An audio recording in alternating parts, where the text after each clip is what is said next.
Hello everyone, our channel Chanakya Guru का academy. जैसा कि आप सभी लोग जानते हैं कि आपके जो है मैथ इंग्लिश साइंस का पेपर ये आपका ख़त्म हो चुका है। अब नेक्स्ट पेपर आपका जो है 7 मार्च को सोशल साइंस का है। तो अगर आप ज़्यादा से ज़्यादा नंबर गेन करना चाहते हैं, 100 में से 100 लाना चाहते हैं, तो आप वीडियो को ध्यान से सुनिए। आज मैं आपको ज्योग्राफी के सारे चैप्टर कराने वाला हूँ। नेक्स्ट डे आपको मैं सिविक्स कराऊंगा, नेक्स्ट डे उसके इकोनॉमिक्स कराऊंगा और लास्ट में आपको हिस्ट्री का पोर्शन कराऊंगा। और इसमें मोस्टली वही क्वेश्चन आएंगे जो मैं आपको एक्सप्लेनेशन दूंगा। और इसके बाद आपका जो चैप्टर है, जब चैप्टर फिनिश हो जाएगा तो मैं आपको 80 मार्क्स का जो है पेपर भी डिस्कस करके दे दूंगा, जिससे आपको ज़्यादा से ज़्यादा नंबर लाने में आसानी हो सके। अब हम लोग अपने जो है ज्योग्राफी के पोर्शन पर चलते हैं बिना टाइम वेस्ट किए। तो चलते हैं हम लोग अपने ज्योग्राफी के पोर्शन पे, जिसमें मैंने आपको 5 चैप्टर डिस्कस किए हैं बहुत आराम से। तो आप जो है अब देखिए यहाँ पर किस तरीके से मैंने आपको अच्छे से समझाया हुआ है। अब नेक्स्ट ज्योग्राफी को समझाते हैं। जैसे यहाँ पर आपको दिया गया है, पहला चैप्टर है, यहाँ पे 5 चैप्टर हम लोग डिस्कस करेंगे। रिसोर्स एंड डेवलपमेंट, एग्रीकल्चर जो मोस्ट इम्पॉर्टेंट चैप्टर में से एक है। तीसरा है मिनरल्स एंड एनर्जी रिसोर्सेज, इसमें से मोस्टली लॉन्ग क्वेश्चन आपके बनते हैं। नेक्स्ट है आपका मैन्युफैक्चरिंग इंडस्ट्री। उसके नेक्स्ट में है life line of national economy. जो लाइफ लाइन का चैप्टर है आपका, उसमें मोस्टली जो है मैप बेस्ड क्वेश्चन आते हैं। वो भी मैं आपको बता दूंगा किस तरीके से जो है उसमें क्वेश्चन आते हैं। और मैप का एक पोर्शन मैं आपको अलग से डिस्कस कर दूंगा, जिसमें मोस्टली आपके 5 में से 5 मार्क्स आएंगे। उसमें आपको बिल्कुल भी जो है डरने की ज़रूरत नहीं है। जो मैं आपको मैप बताऊंगा वो 101% आपका मैप आएगा। चलिए हम लोग अपने चैप्टर पे चलते हैं। तो सबसे पहला चैप्टर हमारा कौन सा है यहाँ पर? सबसे पहला चैप्टर हमने देखा कि हमारा है रिसोर्स एंड डेवलपमेंट। कौन सा है? Resource and development. देखिए रिसोर्स क्या होता है।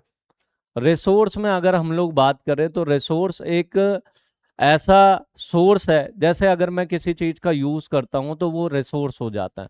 वाटर है, जैसे रिवर कहीं फ्लो हो रही है, उसका यूज किया मैंने बोटिंग के लिए या पानी पीने के लिए, तो हम रिसोर्स उसको बोलते हैं। यानी कि पहले वो सोर्स था, पहले वो साधन था, अब वो रिसोर्स बन चुका है। रिसोर्स कैसे बना? जब हमने उसका इस्तेमाल कर लिया।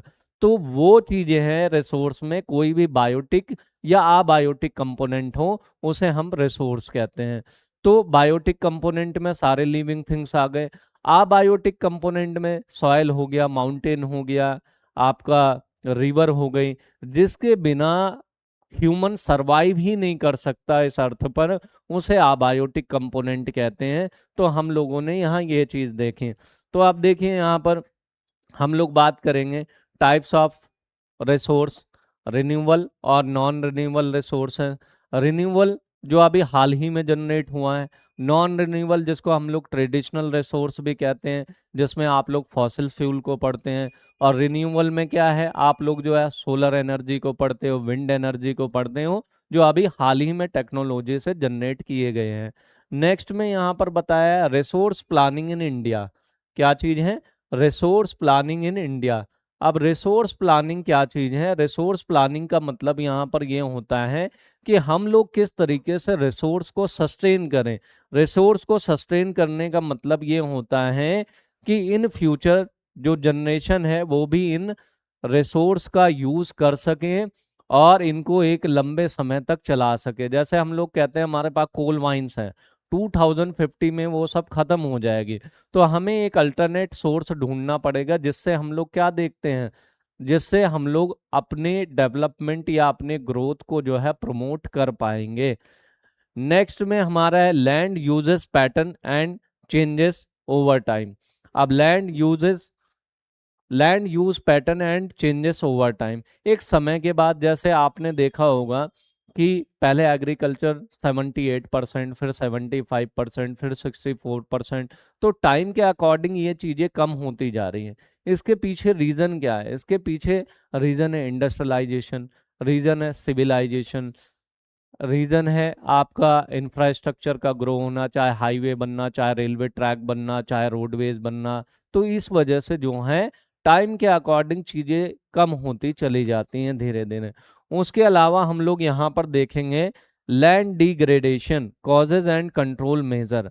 तो लैंड डिग्रेडेशन के बारे में अगर हम लोग पढ़े, लैंड डिग्रेडेशन होता क्या है, तो लैंड डिग्रेडेशन हम लोग देख रहे हैं कि लैंड का जो अपर पार्ट है, अपर लेयर है, उसका रिमूव हो जाना या उसका फर्टाइल ना होना मैन मेन एक्टिविटी के थ्रू या नेचुरल एक्टिविटी के थ्रू। तो इस तरीके से हम लोग यहाँ पर ये देखते हैं लैंड का डिग्रेडेशन जो है नेचुरल एक्टिविटी से नॉमिनेटिव वे में होता है, और सबसे ज़्यादा जो है पृथ्वी को, अर्थ को, चाहे वाइल्ड लाइफ हो चाहे वेजिटेशन हो, सबसे ज़्यादा नुकसान पहुंचाया है ह्यूमन ने, और किसी ने इसको नहीं पहुंचाया है, और दिन पे दिन बढ़ती हुई पॉपुलेशन ने। नेक्स्ट इसमें जो है हम लोग बात करेंगे सॉइल टाइप। एल्यूवल सॉइल है, नॉर्दर्न प्लेन मोस्ट फर्टाइल। अब देखिए एल्यूवल सॉइल हम लोग अगर बात करें तो एल्यूवल सॉइल में जो है हम लोग देखते हैं कि एल्यूवल सॉइल होती क्या है। तो एल्यूवल सॉइल देखा हमने कि एल्यूवल सॉइल को टू पार्ट्स में डिवाइड किया गया। एक तो इसे कौन से पार्ट में हमने डिवाइड किया है, खादर और बांगर में। ये डिफरेंस आपको हर बार लिखने को पेपर में आते हैं। तो एज फैक्टर में अगर एल्यूवल सॉइल को डिवाइड किया जाए तो हम लोग खादर और बांगर में डिस्ट्रीब्यूट करते हैं। खादर है न्यू एल्यूवियम सॉइल और बांगर है old alluvium soil.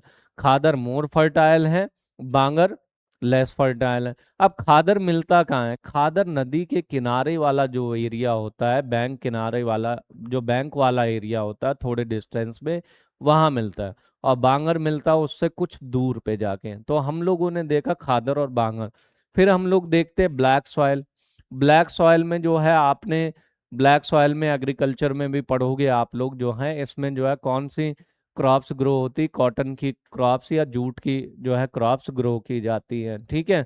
Red and yellow soil है जो ईस्टर्न इंडिया में, लेटराइट पे कैश्यू ग्रो होता है। एरिड है वेस्टर्न राजस्थान, जिस पे आप लोग जो है बेर, जिसको प्लम या कैक्टी या बबून, ये सारी चीजें ग्रो होती हैं। उसके बाद है फॉरेस्ट, हिली एंड माउंटेन एरिया। अब फॉरेस्ट क्या है, देखिए इंडिया में फॉरेस्ट 32% होना चाहिए, लेकिन प्रेजेंट के डाटा बताते 21% से भी हमारे पास कम है। तो फॉरेस्ट्री हमारे पास ज़्यादा होनी चाहिए लेकिन कम है। वो मैं आपको रीजन बता चुका हूँ। हर चीज के पीछे रीजन है ओवर पॉपुलेशन। पॉपुलेशन जैसे जैसे बढ़ेगी इंडस्ट्री भी बढ़ेगी, सिविलाइजेशन भी बढ़ेगा, इंफ्रास्ट्रक्चर भी बढ़ेगा, और इस तरीके से हमारे जो है इकोसिस्टम, जिसको हम लोग हिंदी में पारितंत्र भी कहते हैं, वो धीरे धीरे खराब होता चला जाएगा। अब नेक्स्ट में स्लाइड पे चलते हैं हम लोग। यहाँ पर लैंड डिग्रेडेशन की बात करेंगे, कॉजेस की बात करेंगे, और इसके कंट्रोल की बात करेंगे। Land degradation, causes and control. जैसे सबसे पहले कॉजेज के बारे में हम लोग लैंड डिग्रेडेशन में पढ़ेंगे। तो लैंड डिग्रेडेशन में जो है कॉजेज क्या है, डिफॉरेस्टेशन एंड ओवर ग्रेजिंग। जैसे वेस्टर्न कंट्री में या कुछ डेवलप कंट्री में हम लोग फेंस लगाकर ग्रेजिंग करवाते हैं। क्यों करवाते हैं, ताकि जो है अगर 3 जगह उन्होंने फेंस लगा रखे हैं तो वो बार बार उस ग्रेजिंग लैंड का यूज करते हैं। तो इसलिए जो है पहला ओवर ग्रेजिंग बता दिया, जरूरत से ज्यादा जो है चराई करना, जिसको हम लोग कहते हैं ओवर ग्रेजिंग, कि पशुओं के जरिए चराई की जाती है। डिफॉरेस्टेशन मैंने आपको बता दिया, अभी मैंने फॉरेस्टेशन के बारे में बताया। अब फॉरेस्टेशन, ए फॉरेस्टेशन कम हो रहा है। ए फॉरेस्टेशन का है, हमने देखा डिवाइडर के बीच में प्लांट्स को लगा दिया। उसके अलावा हमने क्या देखा है, स्कूल में जो है प्लांट लगा दिए। आपने देखा होगा हॉस्पिटल के जो है चारों तरफ प्लांट लगा दिए, ताकि ग्रीनरी को जो है वो प्रमोट किया जा सके। तो डिफॉरेस्टेशन मेन रीजन है। Mining and enquiring activity, mining कहते हैं खान को खोदने का काम। तो माइनिंग एक्टिविटी के जरिए आपका लैंड डिग्रेडेशन 101% होगा। तो कुछ एरिया को माइनिंग एरिया, जैसे झारखंड आपका है, तो झारखंड में बता दे, झारखंड में 2 जगह है, रानीगंज, झरिया, और उसके अलावा जो है आप देखिए छत्तीसगढ़ हो गया। तो जो कोल माइंस है यहाँ पर जो है ये माइनिंग एरिया है। एक समय यहाँ की पॉपुलेशन लेस डेंस थी, अब बहुत ज़्यादा डेंस हो गई है, क्योंकि वहाँ पर मिनरल्स मिल रहा है, वहाँ पे लोगों को एम्प्लॉयमेंट मिल रहा है। तो दूसरा रीज़न मैंने आपको माइनिंग का बता दिया। फिर है वाटर लॉगिंग एंड सैलिनेशन। ये इससे प्रेजेंट टाइम में कौन कौन से एरिया हमारे ज़्यादा इफेक्टिव हैं। आपको पता होगा अच्छे से, ग्रीन रेवोल्यूशन के आ जाने से हम लोग जो हैं किस पर, साइंटिफिक चीज़ों पर डिपेंड हो गए। अब साइंटिफिक चीज़ों पर डिपेंड होना जो है वो गलत बात नहीं है, लेकिन किसी भी चीज़ का इस्तेमाल ज़रूरत से ज़्यादा करने से जो है उसके नेगेटिव इफेक्ट ज़्यादा देखने को मिलते हैं। पंजाब, हरियाणा, वेस्टर्न यूपी की मोस्टली लैंड जो है वो सलाइन हो चुके हैं। सलाइन का मतलब खारा हो जाना। इसका मतलब ये है कि आप वहां पर कुछ भी ग्रो नहीं कर पाओगे आने वाले टाइम में। वाटर लॉगिंग, वाटर जो है उसमें आप देखते हो कि कुछ जगह पर जो है जमीनें बिल्कुल दलदली हो गई है, तो दलदली इसी वजह से हो गई है। पंजाब के मोस्टली एरिया जो है इससे इफेक्टिव हैं। तो आपको मैंने ये बता दिया कि होता कैसे, ज्यादा साइंटिफिक हो जाने से, ज्यादा सिंचाई करने से नदियों के पानी से ऐसा ही होता है। नेक्स्ट है आपका industrial industrial effluent and waste disposal. अब मैं आपको बता देता हूँ, दिल्ली में यमुना रिवर में 18 बड़े ड्रेनेज मर्ज किए गए हैं जो सारे वाटर को खराब कर देते हैं। अब वाटर से ही आप लोग सिंचाई कर रहे हो, वाटर से ही हम लोग मतलब जितना भी काम है, डोमेस्टिक हो इंडस्ट्रियल हो, वो सारा यूज होता है, और उसके बाद जो है वापस उसको जो है बिना फिल्टर किए हम लोग किस में मर्ज कर देते हैं, रिवर में। जिससे मिट्टी को भी नुकसान हो रहा है, हमें भी नुकसान हो रहा है, पूरे जो है फ्लोरा फौना दोनों ही डिस्ट्रॉय हो रही हैं। तो यहाँ पर इंडस्ट्रियल के बारे में, वेस्ट डिस्पोजल के बारे में बताया, बिना फिल्टर किए आप लोग किस में, रिवर में मर्ज कर देते हो। अब वेस्ट डिस्पोजल क्या है, आपने देखा होगा हम लोग पॉली का ज्यादा यूज करते हैं हर जगह, जिसको हम पॉलीथीन कहते हैं। तो पॉलीथीन की हमारे अर्थ की लेयर में एक परत बन गई है, लेयर बन गई है बहुत बड़ी। अगर आप लोग जो हैं पानी डालते हो तो पानी नीचे तक पहुंचता नहीं है, उससे क्या नुकसान है, अंडरग्राउंड वाटर जो लेवल है वो भी इंक्रीज नहीं हो पा रहा है उसी की वजह से।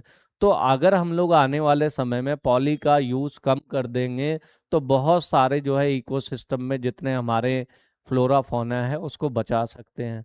फिर आता है excessive use of chemical fertiliser. अब केमिकल फर्टिलाइजर, अब आप देखिए, पहले हम लोग साल में दो फसलें लिया करते थे, मोस्टली रबी और खरीफ की। भाई कितनी क्रॉप्स है हमारी, 3 टाइप की है, रबी, खरीफ और जायद की क्रॉप्स है। ठीक है। और उसे हम लोग 2-3 महीने के लिए फिर हम अपनी लैंड को खाली छोड़ देते थे और ट्रेडिशनल मेथड से चीज़ों को ग्रो करते थे। लेकिन प्रेजेंट टाइम में हम लोग ट्रेडिशनल मेथड से चीज़ों को ग्रो नहीं कर रहे हैं। हम किस मेथड से कर रहे हैं, हम साइंटिफिक मेथड से, जिसमें इंसेक्टिसाइड है, पेस्टिसाइड है। तो इनका यूज ज़रूरत से ज़्यादा जब होता है तो अर्थ की फर्टिलिटी जो है धीरे धीरे कम होती चली जाती है। जो लैंड हमें 25 साल तक या आने वाले 30 साल तक प्रोडक्शन करके देगी, वो 15 से 18 साल के बीच में ख़त्म हो जाते हैं। तो ये भी आपको बताने का मतलब ये है कि टाइम के अकॉर्डिंग इंसेक्टिसाइड, पेस्टिसाइड्स का यूज़ कम से कम करना चाहिए। तो ये मैंने आपको इतना डिफाइन किया है। आप कंट्रोल एंड मेजर है, एफॉरेस्टेशन एंड शेल्टर बेल्ट है। अब शेल्टर बेल्ट क्या होता है, देखो एफॉरेस्टेशन का मतलब ये होता है कि आप क्या कर रहे हो, जरूरत से ज्यादा पेड़ पौधे या पेड़ पौधे लगाना, उसे एफॉरेस्टेशन कहते हैं, हिंदी में वनीकरण कहते हैं। शेल्टर बेल्ट का मतलब क्या होता है, शेल्टर बेल्ट का मतलब है एक शेल्टर बांधना। जैसे आप कहीं पे क्रॉप्स ग्रो कर रहे हो या कोई भी चीजें, उसके चारों ओर आपने प्लांट्स लगा दिए, शेल्टर बेल्ट बना दिया। Control of over grazing and in arid region, जहां पर जो सूखा वाला एरिया, जो सूखा एरिया है, डेजर्ट रीजन है, जहां पर पानी की कमी है, वहां पर आप लोग देखो, वहां पर ओवर ग्रेजिंग यानी कि ग्रेजिंग लैंड को या ग्रेजिंग को कम करना चाहिए। तीसरा है proper management of wasteland. अब proper management of wasteland किसको कहते हैं, हम लोग बैरन लैंड को, हम लोग ऊसर भूमि भी कहते हैं इसको, हिंदी में बंजर भूमि भी कहते हैं। तो इसके लिए गवर्नमेंट भी एफर्ट्स लगा रही है और ह्यूमन को भी एफर्ट्स लगाना चाहिए कि ये रीजन किसी तरीके से हमारा कल्टीवेटेड लैंड में आ जाए। जैसे इंदिरा गांधी कैनाल के आ जाने से 1960 के डिकेड में मोस्टली रीजन में राजस्थान के जो हैं हम लोग देखते हैं वहाँ वीट और राइस अब ग्रो हो रहा है, जहाँ पर जो है वो पूरा एरिड रीजन में डिक्लेयर था। उसके बाद है काउंटर प्लोइंग ऑन स्लोप। जैसे हम लोग काउंटर प्लोइंग ऑफ स्लोप कहते हैं कि भाई खेतों की मेड़बंदी कर देना, यानी कि आप लोगों ने देखा होगा कि जब कल्टीवेशन करते हैं तो उस पे एक ग्रिड पैटर्न पे होता है, जगह जगह पे जो है लाइन बनी होती है, जिससे पानी जो है फ्लो ना हो, उसे थोड़ा सा ऊपर की तरफ उठा दिया जाता है।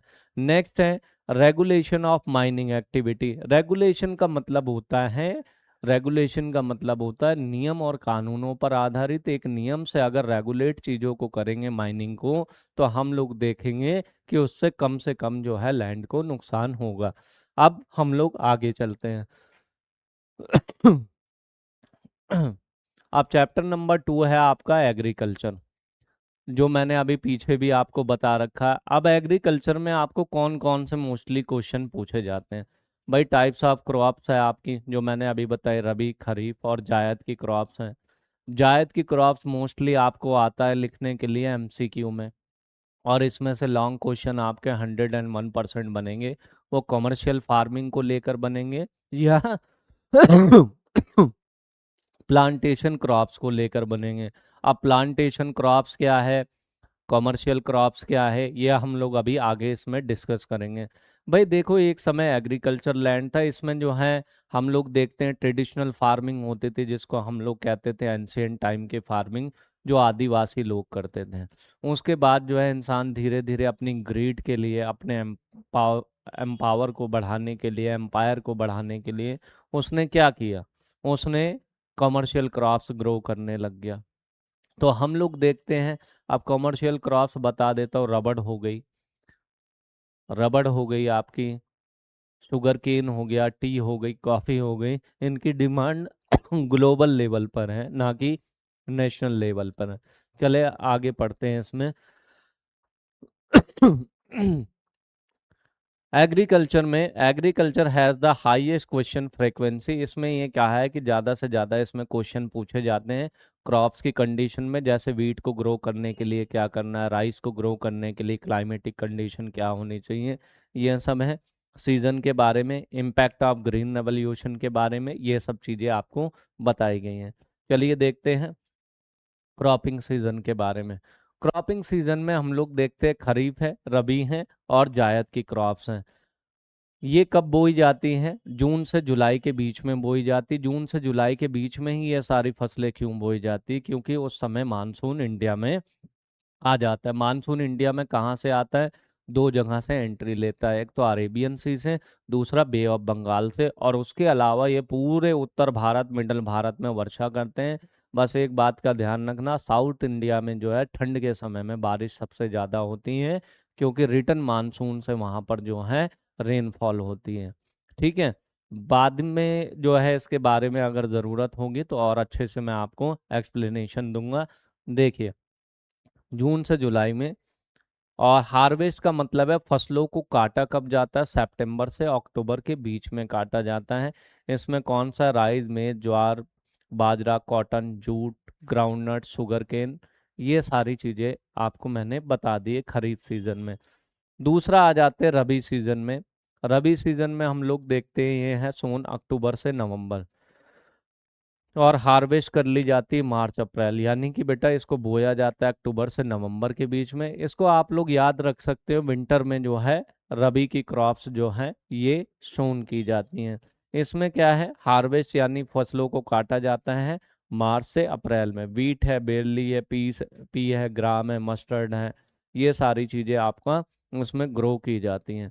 तो आप लोगों को यहाँ पर ये 2-3 एग्जाम्पल का ध्यान रखना है। और नेक्स्ट में आता है हमारा जायद की क्रॉप। जायद की क्रॉप्स होती हैं ऑटम में, समर में नहीं। एक टाइम होता है कि जब ठंड खत्म, अब जैसे ऑटम चल जाएगा, ऑटम में ये सारी चीजें, मस्क मेलन, वाटरमेलन, ये सारी चीजें बोई जाती हैं। जैसे मार्च से जून में बोया जाता है और समर सीजन में, वैसे ये जून में ही, मार्च से अप्रैल में ही खत्म कर देते हैं इसकी फसलों को। और वाटरमेलन है, मस्क मेलन है, कोकुम्बर है, फॉडर क्रॉप्स है, ये सारी चीज़ें आपकी ग्रो की जाती हैं। तो अगर आपको रबी, खरीफ और जायद की क्रॉप जो हैं समझना है, इसके ज़्यादा नहीं, 2-2 पॉइंट आप लोग याद करके लिख लोगे तो पेपर में आपके अच्छे मार्क्स आ जाएंगे। और इसमें से ज़्यादातर आपको जो आता है वो 1 मार्क का क्वेश्चन आता है। जैसे जायद की क्रॉप्स के 4 ऑप्शन दे देंगे, कोई उसमें से एक होगा, आपको उसमें मार्क करना है। और विंटर में ज़्यादातर जैसे कि रबी की क्रॉप्स हैं, तो आप ये देख लीजिए रबी क्रॉप्स में जो है वीट सबसे ज़्यादा आपसे पूछा जाता है, और खरीफ क्रॉप्स में सबसे ज़्यादा आपको राइस पूछा जाता है। तो इस बात का ध्यान रखना, और इस पर जो है एक केस स्टडी बेस आपका क्वेश्चन ज़रूर आएगा, तो इस बात का ध्यान रखना। चलिए आगे चलते हैं नेक्स्ट पोर्शन पे। अपने मेजर क्रॉप्स के बारे में बात कर रहा है। Major crops condition required. अब देखिए राइस है, उसके बाद जो है वीट है, उसके बाद कॉटन है, उसके बाद है जूट। अच्छा, आपसे डायरेक्ट क्वेश्चन नहीं पूछा जाएगा, दो सीरियल क्रॉप्स के बारे में बताना है और राइट देयर क्लाइमेटिक कंडीशन। क्योंकि अब आप बच्चे हो गए हो बड़े, डायरेक्ट क्वेश्चन नहीं पूछा जाएगा। ये तो 8th का क्वेश्चन है कि राइस की क्लाइमेटिक कंडीशन बताइए, वो तो फौरन लिख देगा कोई भी। अब आपको फाइंड आउट करना पड़ेगा सीरियल क्रॉप्स कौन सी है या कैश क्रॉप्स कौन सी है, उसके बाद आपको आंसर देना है। उसके बाद यहाँ आइए, दो चीज लिखी हुई है, कॉटन और जूट क्रॉप्स। अब इसको क्या कहते हैं, right any two types of fibre crops and their climatic condition. अब आप लोग सोचोगे अबे यार फाइबर क्रॉप्स कौन सी है, तो आपको पता चलेगा फिर आप कुछ भी लिखने लग जाओगे। तो आपको फिर से बता दिया है, डायरेक्ट क्वेश्चन नहीं आएगा। फाइबर क्रॉप्स का मतलब ये हो गया कॉटन और जूट, या तो कोई एक आपको लिखने के लिए आएगा। चलिए हम लोग चलते हैं पहले राइस में। राइस को ग्रो किया जाएगा बेटा high temperature 25 degree Celsius plus, यानी कि आप लोगों को पता है कि 25 डिग्री सेल्सियस इसमें टेम्परेचर चाहिए टोटल। हैवी रेनफॉल, रेनफॉल कितनी चाहिए, 100 सेंटीमीटर से 125 के बीच में। और ये कौन सी जो है सॉइल पर ग्रो किया जाता है, एल्यूवल और क्ले सॉइल पे। और मेजर स्टेट कौन से राइस के, वेस्ट बंगाल, पंजाब, आंध्र प्रदेश। तो आपको सबसे पहले, अगर किसी बच्चे को कुछ नहीं आता, मैं फिर से पेपर का भी पैटर्न बता रहा हूँ, आप लोग लिखोगे राइस के बारे में, पहला लिखना हेड पॉइंट टेम्परेचर, अगर किसी को नहीं आ रहा टेम्परेचर में 25 डिग्री सेल्सियस, फिर आप आ जाओ रेनफॉल, एरो डाल के लिख दो 100 सेंटीमीटर। फिर आप जो है आ जाओ इस पे जो है सॉइल, तो सॉइल को एल्यूवल और क्ले सॉइल। फिर आप आ जाओ एरिया या लोकेशन, तो एरिया और लोकेशन में वेस्ट बंगाल, पंजाब, आंध्र प्रदेश, ये सब है। आपको 100% मार्क्स मिलेंगे, कोई आपका मार्क डिडक्ट नहीं होगा इसमें। नेक्स्ट है आपका वीट। वीट यानी गेहूं, इसमें जो है कूल मॉइस्ट ग्रोइंग सीजन चाहिए। तो आप कूल है, मैंने अभी आपको बता दिया, विंटर में इसको बोया जाता है और गर्मी में इसको काट लिया जाता है। तो यहाँ पर देखो ब्राइट सनशाइन एट हार्वेस्ट, जब इन फसलों को काटा जाएगा तो क्या किया जाएगा बेटा, तो सनशाइन होनी चाहिए। सॉइल कौन सी चाहिए, लूमी सॉइल चाहिए। और मेजर स्टेट कौन सा, पंजाब, हरियाणा और उत्तर प्रदेश। अब आते हैं हम लोग अपनी, ये तो मेजर क्रॉप्स थी, अब हम लोग आते हैं फाइबर क्रॉप्स पे। फाइबर क्रॉप्स के जो हैं दो टाइप्स यहाँ दिए हैं, कॉटन और जूट। चलिए सबसे पहले कॉटन पे चलते हैं। कॉटन के लिए टेम्परेचर कितना चाहिए, टेम्परेचर चाहिए 21 से 30 डिग्री सेल्सियस के बीच में। उसके बाद रेनफॉल चाहिए 50 से 100 सेंटीमीटर के बीच में। और ये सारी जितनी भी जो आपकी क्रॉप्स ग्रो होती है ये ब्लैक सॉइल पे होती है। ब्लैक सॉइल जो है आपका एक समय किससे बनी, ये वॉल्केनो इरप्शन से बनी है। उसके बाद है मेजर स्टेट महाराष्ट्र, गुजरात और तेलंगाना है। फिर आ जाते हैं हम लोग जूट पे। हाई टेम्परेचर चाहिए, हैवी रेनफॉल चाहिए। अब रेनफॉल कितनी है, 150 से 200 सेंटीमीटर के बीच में है। उसके अलावा वेल ड्रेन फर्टाइल सॉइल चाहिए। वेल ड्रेन का मतलब क्या होता है, बरसात होती रहती तो मिट्टी कैसी चाहिए, थोड़ा गीली टाइप की चाहिए। और देखिए जूट जब क्रॉप्स ग्रो होती है ना, जो ब्लैक सॉइल पे होती है, वो गर्मी के सीजन में उसकी क्या फीचर हम लोग देखने को मिलता है, गर्मी में उसमें क्रैक आ जाता है। और बेटा अगर हल्के से शावर में उसको ना बोया जाए तो वो चिपचिपी हो जाती है, स्टिकी हो जाती है काफ़ी। और हम लोग देखते हैं मेजर स्टेट वेस्ट बंगाल है, हुगली रिवर के पास है। यूज क्या है, सैकिंग, इसमें जूट बैग बनाए जाते हैं, बोरे बनाए जाते हैं, कारपेट वगैरह इससे बनाया जाता है। चलिए अब हम लोग नेक्स्ट अपने इस पे चलते हैं।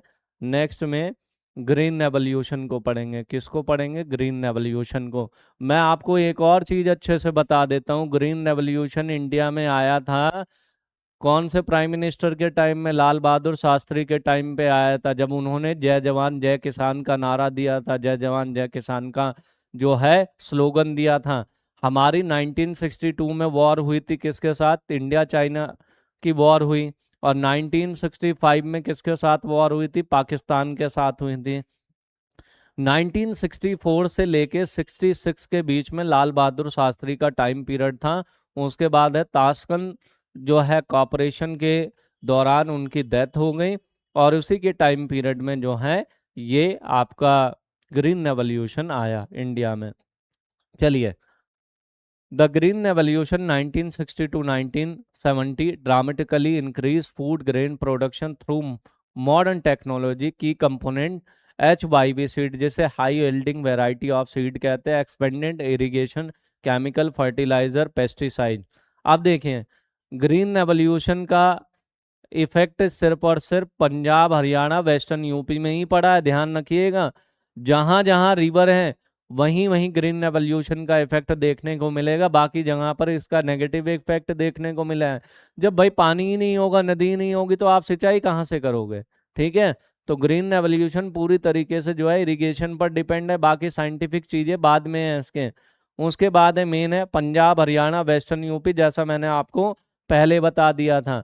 यहाँ पर जो है इतनी सारी जो है पेरिनियल रिवर है, जिसकी वजह से क्या होता है, जिसकी वजह से यहाँ पर सिंचाई पॉसिबल हो पाती है। अब नेक्स्ट पे चलते हैं हम लोग, impact of globalisation on agriculture. भाई ग्लोबलाइजेशन का मतलब है ग्लोबल लेवल पे हम किसी भी कंट्री के साथ आइडियोलॉजिकली, गुड्स के थ्रू, करेंसी के थ्रू मर्ज हो जाते, जुड़ जाते हैं, वो है। और सिक्योरिटी का मुद्दा है, वो भी ग्लोबलाइजेशन का है। तो हम लोग ट्रेड कर रहे हैं, मूवमेंट कर रहे हैं, तो वो किसकी वजह से? ग्लोबलाइजेशन की वजह से पॉसिबल है। पहला, Indian farmer expose to international competition. अब इंटरनेशनल कंपटीशन क्या है भाई? पहले चावल और गेहूं भारत में आयात होता था, इंपोर्ट होता था उसका। 1960 के बाद से ग्रीन रेवोल्यूशन जब आया तो इंपोर्ट इसका खत्म हो गया, अब इंडिया जो है एक्सपोर्ट करता है इन चीज़ों का। नेक्स्ट है shift from food crops to commercial crop. अब फूड क्रॉप से कमर्शियल क्रॉप्स पे हम लोग जो है डिपेंड हो गए। क्यों हो गए? क्योंकि हमने ये देखा कि हमें चाहिए बेनिफिट, हमें चाहिए कंट्री का जीडीपी बढ़ना, हमें चाहिए हमारा खुद का डेवलपमेंट हो। तो वो तब तक नहीं हो सकता जब तक कमर्शियल क्रॉप जो है हम ग्रो ना करें। Rise of contract farming. Rise of contract farming, देखिए बहुत सारे लोग हैं, कई लोग लीज पर लेकर खेती कर रहे हैं। फार्म क्या? मैंगो फार्म हो गया, फार्म क्या? बनाना का फार्म हो गया, फार्म क्या? शुगर केन का हो गया। अब कॉन्ट्रैक्ट क्या है कि कई बार हम लोग जैसे टी, कॉफी, ये सारी चीजें जमीन लीज पर लेकर ये काम शुरू कर देते हैं। और लीज पर वहीं लेते हैं जहाँ पे इसकी क्लाइमेटिक कंडीशन होगी, कहीं आप जो है भारत के किसी भी पार्ट में ले लो, ऐसा नहीं है। नेक्स्ट है fluctuating market price effect small farmer. जितने भी हमारे स्मॉल फार्मर है, छोटे छोटे फार्मर हैं, ये उन पर काफ़ी नेगेटिव इफेक्ट डालती हैं।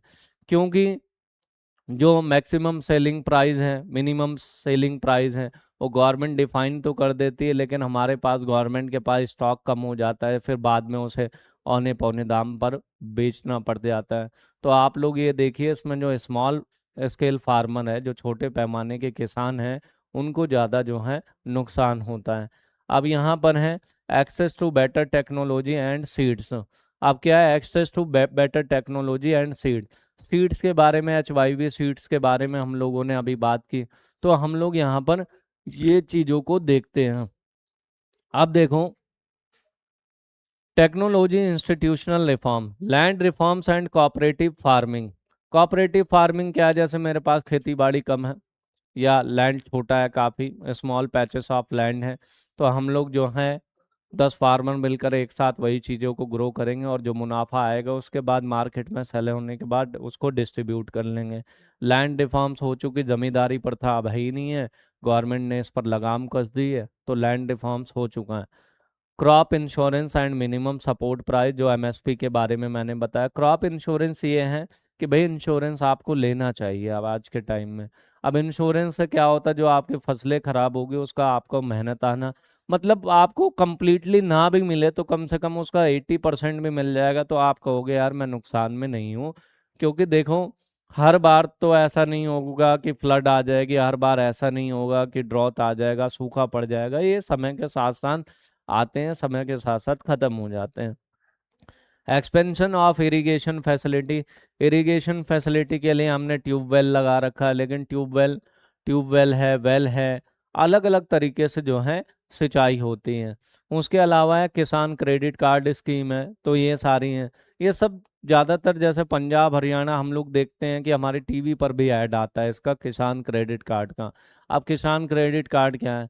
नॉर्मल क्रेडिट कार्ड है, जैसे मेरे पास अगर एचडीएफसी का कार्ड है, उसकी लिमिटेशन 3 लाख रुपए की है, और 1 से लेके 10 तारीख तक जो है उसका पेमेंट जनरेट होता है। अब माना मैंने 3 लाख रुपए की ज़रूरत थी मुझे, मैंने क्रेडिट कार्ड से स्वैप कर लिए वो पैसे, और मैंने अपना सामान खरीद लिया।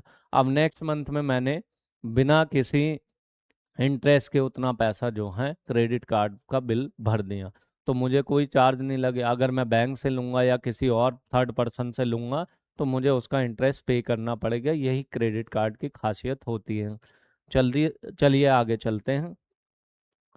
अब मिनरल्स एंड एनर्जी रिसोर्सेज आएगा। क्या है? Minerals and energy resources.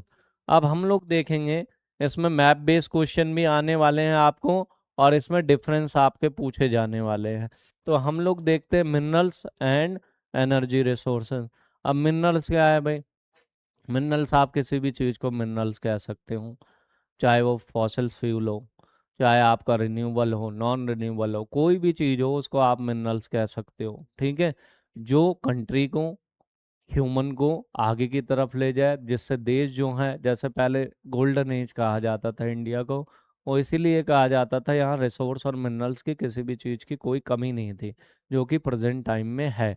अब देखते हैं इसमें क्या चीज़ें बताई गई हैं। तो सबसे पहले हम लोगों ने देखा इसमें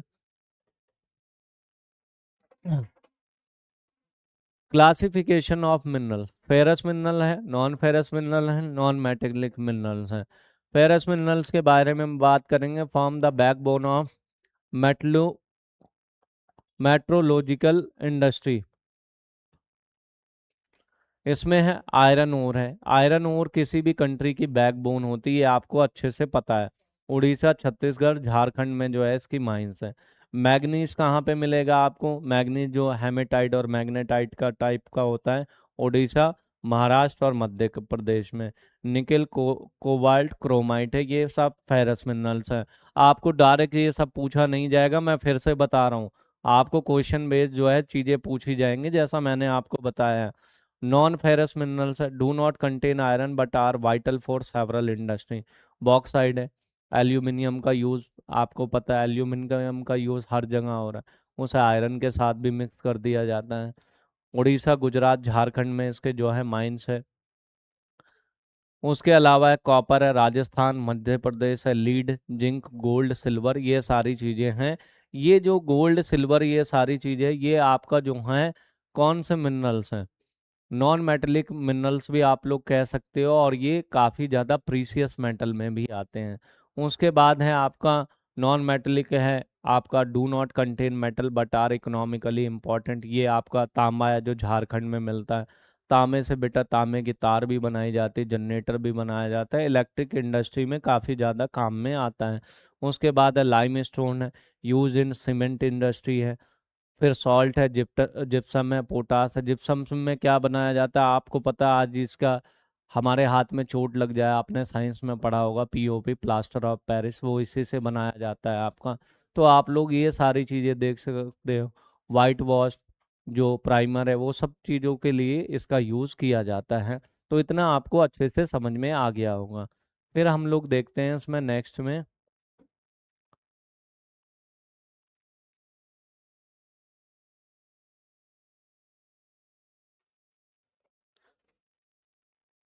यहाँ पे नेक्स्ट में देखते हैं एनर्जी रिसोर्स, कन्वेंशनल और नॉन कन्वेंशनल जो है रिसोर्स में बात करेंगे। तो इसमें यहाँ देखा कॉन्वेंशनल में क्या है। कॉन्वेंशनल की जब भी बात आए आप समझ लेना ये फॉसिल फ्यूल की बात कर रहा है, और कॉन्वेंशनल को ही ट्रेडिशनल रिसोर्स कहा जाता है, और कॉन्वेंशनल को ही नॉन रिन्यूएबल रिसोर्स कहा जाता है। 3 मैंने आपको आंसर इसमें क्लियर कर दिए। ध्यान से फिर से बता देता हूँ, कॉन्वेंशनल रिसोर्स में क्या है? कॉन्वेंशनल को ही ट्रेडिशनल रिसोर्स कहा जाता है और इसी को ही नॉन रिन्यूएबल रिसोर्स कहा जाता है, ये आप ध्यान रखिए। तो पहला है इसमें coal, petroleum, natural gas, thermal, hydro power. अब देखिए इसको फॉसिल फ्यूल भी कह देते हैं हम लोग। कोल और पेट्रोलियम क्या है, फॉसिल फ्यूल है। देखिए यहाँ पे कोल क्या है, major coal field in Damodar valley, Jharkhand, West Bengal. और झारखंड में एक जगह है रानीगंज और झरिया जैसी जगह है, यहाँ पर जो है सबसे ज़्यादा ये देखने को मिलता है। फिर पेट्रोलियम है, पेट्रोलियम मुंबई में, भारत में दो जगह मिल रहा है। मुंबई हाई में, मुंबई हाई कहाँ है, ये आपका अरेबियन सी में है। दूसरा असम के डिगबोई में है। तो ये दोनों जो हैं हमारी पेट्रोलियम माइंस है। और वैसे सबसे ज़्यादा अरब कंट्रीज हैं, पूरे ऑल ओवर वर्ल्ड में ट्रांसपोर्टेशन किया जाता है पेट्रोलियम का। थर्ड है natural gas, found with petroleum used as fuel and raw material. अब नेचुरल गैस में क्या है, found petroleum use and fuel raw material, जिसमें आप लोग जो हैं सीएनजी एलपीजी को पढ़ते हो। इसकी माइंस कहाँ है, आप गुजरात में देखना। 1965 में जो इंडिया पाकिस्तान की वॉर हुई थी वो उसी फील्ड को लेकर हुई थी। नेक्स्ट है thermal hydro power, backbone of India electricity grid. और थर्मल पावर कहाँ लगाया जाता है हमारा, जहाँ पे वाटर का फ्लो बहुत ज़्यादा होता है। तो जाहिर सी बात है प्लेटो या हिली रीजन में ही होता है। ये अलग अलग रिवर पे हम लोगों ने डैम बना के टरबाइन चलाकर जो है हाइड्रो पावर को जनरेट करते हैं। चलिए आगे चलते हैं इसमें नॉन कॉन्वेंशनल एनर्जी में। आप देखिए नॉन कॉन्वेंशनल एनर्जी को और किस नाम से जानते हैं, इसको रिन्यूएबल रिसोर्स के नाम से जानते हैं और इसको ट्रेडिशनल नॉन ट्रेडिशनल रिसोर्स के नाम से जानते हैं। इतना क्लियर हो गया होगा। सोलर एनर्जी है, राजस्थान नेशनल सोलर मिशन जो है वहीं पर सेटअप किया गया, क्योंकि नंबर ऑफ जो सनसाइन है या सनलाइट रिसीव कहाँ होती है, ओपन एरिया में, राजस्थान के।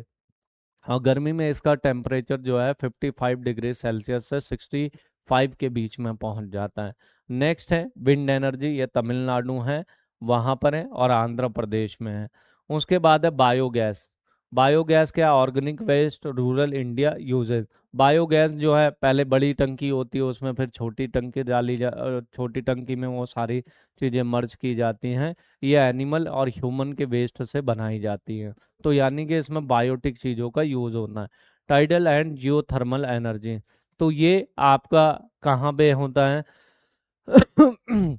ऐसे कई बार हम लोग विंड मिल के बारे में बात कर देते हैं। ये सारी चीज़ें जितनी भी है नॉन कन्वेंशनल, ये इको फ्रेंडली है और सस्टेनेबल डेवलपमेंट में आती हैं। एक बात बता देता हूँ, मोस्टली जो हाईवे है, नेशनल हाईवे पे हमारी स्ट्रीट लाइट लगी हुई है या लाइट लगी हुई है ऊंची ऊंची, वो सारी जो है सोलर एनर्जी से चलने वाली है, सनलाइट से चलने वाली है। अब तो जितने भी बड़े बड़े शहर हैं उसमें पार्क हैं, उसमें भी सोलर पैनल या सोलर लाइट लगी रहती है, जो दिन भर चार्ज होते हैं, रात में ग्लो कर जाते हैं। अभी इसका भविष्य, इसका फ्यूचर जो है हिली रीजन में नहीं है, ये वहीं पर होता है जहाँ पर हाईएस्ट जो है सनलाइट रिसीव की जाती है, या मैदानी एरिया में, प्लेन्स एरिया में। उसके बाद जो है इसमें आपका मैप वर्क मार्क करने के हैं।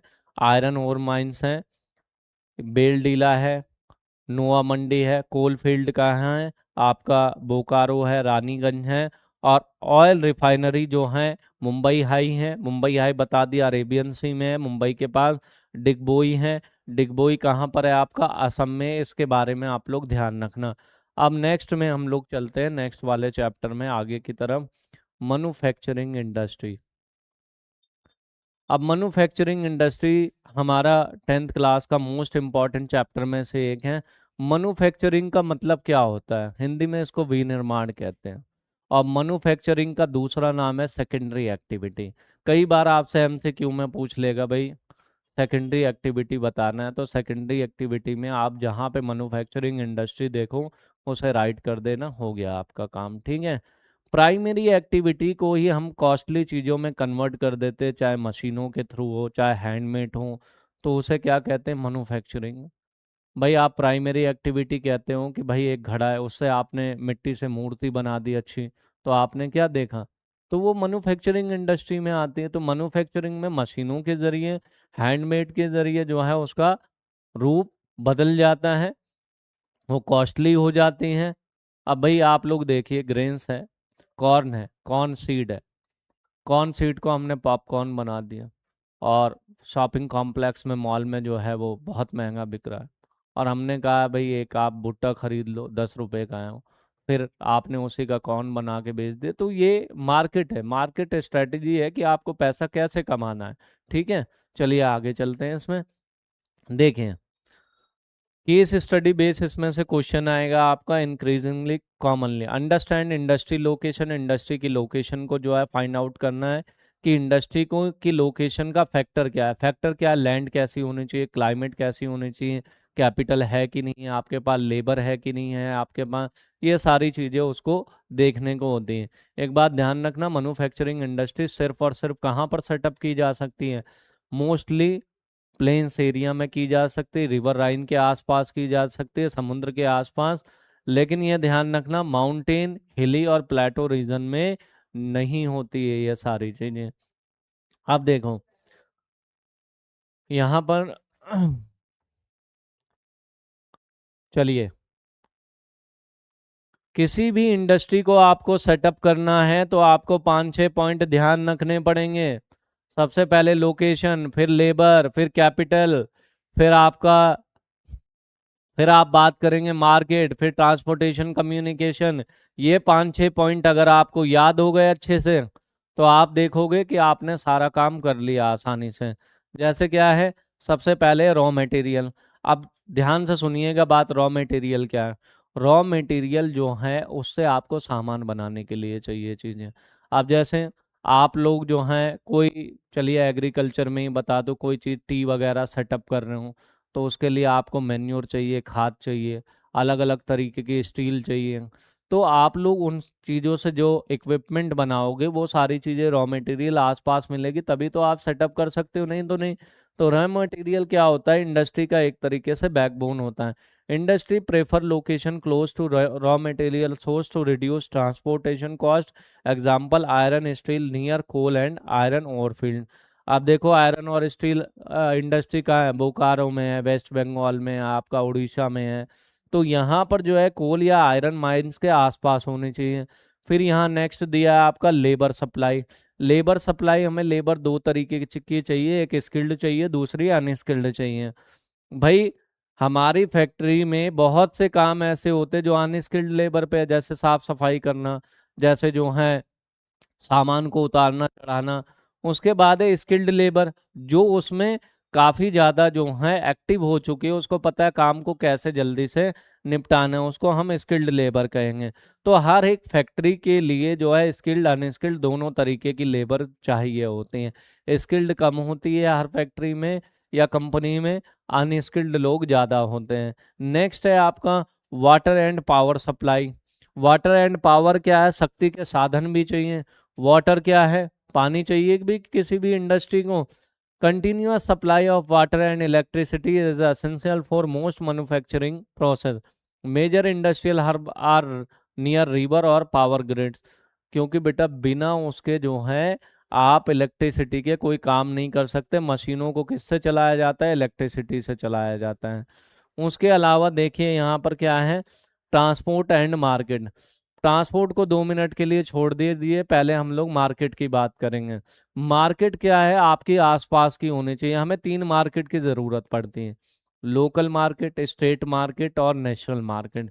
जहां पर इन सब चीज़ों की डिमांड पैदा की जा सके, जहां पर ये सब चीज़ें सेल हो सकें, तो हम लोग कहते हैं मार्केट चाहिए। और मार्केट के लिए अलग अलग पर्सन उसको प्रमोट करते हैं, चाहे एडवर्टीजमेंट के जरिए, चाहे सेल्समैन के जरिए, ये सारी चीज़ें हैं। अब देखिए, अब आता है हम लोग ट्रांसपोर्ट एंड कम्युनिकेशन। इसी में जो है बात कर लेते हैं। मार्केट पहले आपको समझा दिया, अब ट्रांसपोर्ट एंड कम्युनिकेशन। ट्रांसपोर्ट, हमें सबसे ज्यादा कौन से ट्रांसपोर्टेशन की जरूरत पड़ती है? रोडवेज की। इसीलिए बेटा हमारे देश में नेशनल हाईवे, गोल्डन क्वाड्रिलेटरल, ये सारी चीजें बनाई गई। क्यों बनाई गई? ताकि जो है ट्रेड को प्रमोट किया जा सके, ट्रेड को इसलिए स्टेट टू स्टेट भेजा जा सके। और आज एनएच, नेशनल हाईवे का यूज जो है जनरल पब्लिक भी करती है एक जगह से दूसरी जगह जाने के लिए। इसका मेन जो है, जो मेन नेशनल हाईवे बनाया गया था वो सिर्फ और सिर्फ जो है ट्रेड के पर्पस से बनाया गया था और स्टेट की कैपिटल को जोड़ने के लिए बनाया गया था। और कम्युनिकेशन क्या होता है? बातचीत करना। अब कम्युनिकेशन क्या है, अब आपको जो है आने वाले समय में मैं कह रहा हूँ कि जितने भी बिल है वो आपको इलेक्ट्रॉनिक बिल मिलेंगे, इलेक्ट्रॉनिक जनरेटेड बिल मिलेंगे। अब यहाँ से मैंने सामान भेजा, मैंने एंटर मार दिया, वो पीडीएफ निकल के आई, मैंने आपको भेज दिया ये सामान है सर, आप चेक कर लीजिए अपना, ये कम्युनिकेशन है। फिर वो हार्ड कॉपी भी अगर खो गई या कुछ हो गया तो मेल पर आप कभी भी उसे निकाल सकते हो सर्च करके, सब आपको अच्छे से पता है। अगर यहाँ पर मेरा सामान लेट हो रहा है कहीं जाने में, तो मैंने सामने वाले से कोऑर्डिनेट करके बता दिया कि भाई 2 दिन लेट आ जाएगा, क्या ये काम हो पाएगा, वो कहेगा कोई बात नहीं। तो कम्युनिकेशन नहीं हो पाएगा तो हम लोग सप्लाई और डिमांड की पूर्ति कभी भी नहीं कर पाएंगे। चलिए अब आइए यहाँ पर, कॉटन टेक्सटाइल इंडस्ट्री है, क्या है cotton textile, oldest and largest industry in India. भाई कॉटन और टेक्सटाइल, कॉटन जो है बेटा टेक्सटाइल के लिए बहुत ज़रूरी है क्योंकि इनसे यार्न निकलता है। दो तरीके का जो है कॉटन है, कॉटन जो है नेचुरल भी है, मैन मेड भी है। वैसे तो नेचुरल की बात करें जो हमें किन से मिलता है, शीप से मिल जाता है, गोट से मिल जाता है, इन्हीं सब से, याक वगैरह से मिल जाता है। इसमें सिल्क वार्म है जिसमें हम लोग सिल्क को यानी सिल्क के लिए वार्म को पालते हैं, कीड़ों को पालते हैं। ठीक है। अब देखो यहाँ, oldest and largest industry in India, major centre Mumbai, Ahmedabad, Surat, Coimbatore है। तो ये मेजर हब है। Mumbai call the cottonopolis of India, क्योंकि यहाँ पर सबसे ज़्यादा जो है आपकी मशीनें यहाँ पर लगाई गई है कॉटन से related. Provide employment two million specially woman, woman को सबसे ज़्यादा इस इंडस्ट्री में काम मिला है। तो वुमन के जो है डोमेस्टिक लाइफ को रिफॉर्म के लिए या उनको प्रमोशन के लिए बहुत अच्छा जो है यहाँ पर उनके लिए कारोबार है। Challenge, competition from power loom and synthetic fibre. अब चैलेंज सिंथेटिक फाइबर, भाई फाइबर के बारे में पता है आप लोगों को, जो मैन मेड है, रेयन है, पॉलिस्टर है, नायलॉन है, इसका यूज़ दिन पे दिन बढ़ता जा रहा है और कॉटन का यूज़ धीरे धीरे कम होता जा रहा है। इनकी चीज़ें सस्ती है और ये जो नेचुरल मेड है और ये महंगी है काफ़ी, तो इसलिए जो है ये चैलेंज करती है कॉटन टेक्सटाइल इंडस्ट्री को। फिर नेक्स्ट है हमारा, यहाँ पे बात करें industrial pollution and environmental degradation. पहले यहाँ पर चलते हैं आयरन एंड स्टील इंडस्ट्री पे। Basic industry, foundation for all other industry, major plant क्या है, जमशेदपुर में टिस्को, भिलाई, राउरकेला, दुर्गापुर, बोकारो, ये मार्क करने को भी आ सकता है। नेक्स्ट है लोकेशन कहाँ है इनकी, ये कोल माइंस और आयरन और वाटर रिसोर्स के आसपास सेटअप की जाती हैं। India is among the 10 top steel produce globally. Challenge क्या, high energy cost and import of quality steel. अब इम्पोर्ट का मतलब ये होता है आयात होना स्टील का। अब सारी चीज़ें तो हमारे पास है नहीं इतनी सारी, कि रॉ मटेरियल भी सारे हमें अदर कंट्री पर भी डिपेंड रहना पड़ता है। अब नेक्स्ट में आते हैं industrial pollution and environmental degradation. भाई जहाँ कहीं पर भी माइनिंग हो रही है, आसपास स्मोक जनरेट होगा, आसपास पोल्यूशन जनरेट होगा, आसपास नॉइस पोल्यूशन भी होगा, वाटर पोल्यूशन भी होगा, एनवायरनमेंट पोल्यूशन भी होगा, सारे पोल्यूशन जनरेट होंगे। सबसे पहले है air pollution, smoke and dust from factory causes respiratory disease, use of filter and green fuel can reduce दिन। अब ये कह रहा है ग्रीन फ्यूल जो है इसको रिड्यूस कर सकता है। अब यूज ऑफ फिल्टर, फिल्टर क्या है, अच्छा ये तो एक चीज़ है, जैसे सीमेंट फैक्ट्री में कई लोग काम करते हैं, अब उनको गुड़ दिया जाता है खाने के लिए, क्यों दिया जाता है, ताकि उनके ब्लड को साफ किया जा सके। तो आप लोग ये देखिए हर एक इंडस्ट्री के लिए आपने मास्क दे दिया, मास्क जो है टोटली प्रिकॉशन नहीं है बचने का, थोड़ा बहुत प्रिकॉशन है। नेक्स्ट है आपका water pollution, untreated industry influence pollute river, mandatory treatment plant and regulation are essential. अब देखिए सबसे पहले क्या है, मैंने आपको बता रखा है कि वाटर पोल्यूशन क्यों होते हैं, ये रिवर के आसपास है, बिना फिल्टर किए इनको मर्ज कर दिया जाता है वाटर में। Land and noise pollution, industrial waste dump degrade land machinery, noise effect worker health, proper disposal and sound proofing are required. अब देखिए लैंड और नॉइस पोल्यूशन क्या है, या तो आपको कोई ऐसी चीज़ दे जिससे नॉइस पोल्यूशन जो है, अब नॉइस पोल्यूशन क्या है, इंडस्ट्री में है, जैसे आप देखो कहीं पर जो है कंस्ट्रक्शन का वर्क चल रहा है, कहीं पर जो है सायरन बज रहा है, तो वो सारा क्या है, नॉइस पॉल्यूशन में आता है। अब देखिए इसके लिए क्या है, proper disposal and sound proofing are required, वो हर जगह पॉसिबल नहीं है। अब जैसे जिनका घर एयरपोर्ट के आसपास है, वहाँ पर सबसे ज़्यादा नॉइस पॉल्यूशन है। अब उसके लिए क्या करना चाहिए, उसके लिए इंसान हैबिचुअल बनता है, उसके लिए और कोई रिक्वायरमेंट है नहीं। चलिए नेक्स्ट पे चलते हैं। अब देखिए लाइफ लाइन जो है, ध्यान से सुनिएगा, लाइफ लाइन में से कौन कौन से क्वेश्चन बन जाएंगे। क्वेश्चन नहीं बनेगा इसमें से, सिर्फ और सिर्फ मैप बेस्ड क्वेश्चन आने वाले हैं आपको। कौन से हैं, मैप बेस्ड क्वेश्चन। जैसे national highway, national waterways number 1, ये इलाहाबाद से हल्दिया तक जो है वाटरवेज बनाया हुआ है। अब कौन सी रिवर पे है, ये गंगा रिवर पे है। सदिया से धुबरी तक है, नेशनल वाटरवेज नंबर 2 है। ये आपका असम से लेकर जो है बंगाल तक जाता है। तो ये कौन सी रिवर पे बना है, ब्रह्मपुत्र रिवर पे बना है। और इसके अलावा जो है लाइफ लाइन में आपको जो है दिल्ली, कोलकाता, चेन्नई, मुंबई, इन सब के एयरपोर्ट आपको याद करने हैं। और उसके अलावा जो है यहाँ पर फेमस आपको जो है सी पोर्ट याद करने पड़ेंगे। यही इसमें पूछा जाता है सबसे ज़्यादा, और कोई चीज़ नहीं पूछी जाती। ठीक है, रोडवेज, रेलवेज, एयरवेज, पाइपलाइन, तो ये हैं। अब मैं आपको ये बता दिया, इसमें मैप बेस्ड क्वेश्चन आते हैं सबसे ज़्यादा, टाइप्स ऑफ ट्रांसपोर्ट में मैप बेस्ड क्वेश्चन आते हैं। तो जाहिर सी बात है आपको ये सारा लेक्चर समझ में आ ही गया होगा। लाइफ लाइन में सिर्फ और सिर्फ, फिर से बता रहा हूँ, मैप बेस्ड क्वेश्चन आपको आएंगे, और कुछ इसमें से पूछा नहीं जाता है। इसके अलावा मैं आपको नेक्स्ट डे जो है सिविक्स का, उसके नेक्स्ट डे इकोनॉमिक्स का, उसके नेक्स्ट डे हिस्ट्री का पोर्शन क्लियर कर दूंगा। और जब ये सारे पोर्शन आपके क्लियर हो जाएंगे तो मैं आपको पेपर भी डिस्कस कर दूंगा, जो 2026 में पेपर आ रहा है उसी से मिलता जुलता एक पेपर आपको डिस्कस कर दूंगा, जो most of the most important paper है। मैंने खुद से बनाया उसे, काफ़ी समय लगाया उसको बनाने में। तो आप लोग ज़्यादा से ज़्यादा अगर उस पेपर पर भी ध्यान दोगे तो ज़्यादा अच्छा रहेगा। तो वीडियो में आप लोग जो हैं, इसके बाद नेक्स्ट वीडियो आएगी, वो भी ढंग से वॉच करना और इसको देखना। आपके मोस्टली क्वेश्चन आंसर जो है इसी में से क्लियर हो जाएंगे। चलिए आज के लिए बस इतना काफ़ी है। नेक्स्ट डे की वीडियो के लिए आप वेट करना और इसको ध्यान से